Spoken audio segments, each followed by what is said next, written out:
Sa gitna ng usap-usapan tungkol sa umano'y paggamit ng artificial intelligence o AI sa ilang eksena ng Sigabo, nagsalita na si Coco Martin upang linawin ang issue.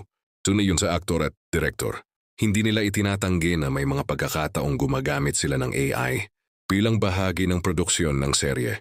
Ipinaliwanag ni Coco na may ilang kuha na kinakailangang gamitan ng AI upang mas maging maayos ang presentasyon ng mga eksena.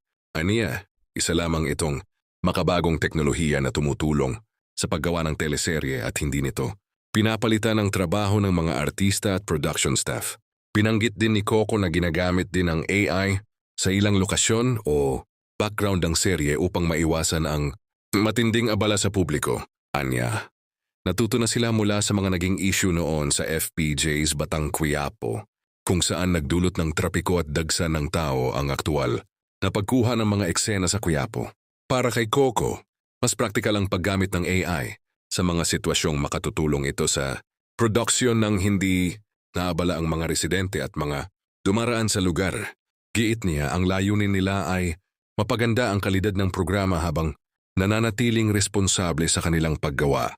Dagdag pa ng aktor, wala siyang nakikitang masama sa paggamit ng AI kung ito ay ginagamit ng tama at para lamang mapahusay ang kabuuang kalidad ng serye.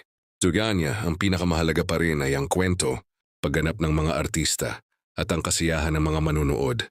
Sa kabila ng iba't ibang reaksyon ng netizens, nananatiling bukas si Coco Martin sa mga bagong teknolohiyang makatutulong sa industriya ng telebisyon. Para sa kanya, ang AI ay isa lamang kasangkapan na maaaring gamitin upang mas mapaganda ang palabas, basta't hindi nawawala ang puso at kalidad ng bawat eksena.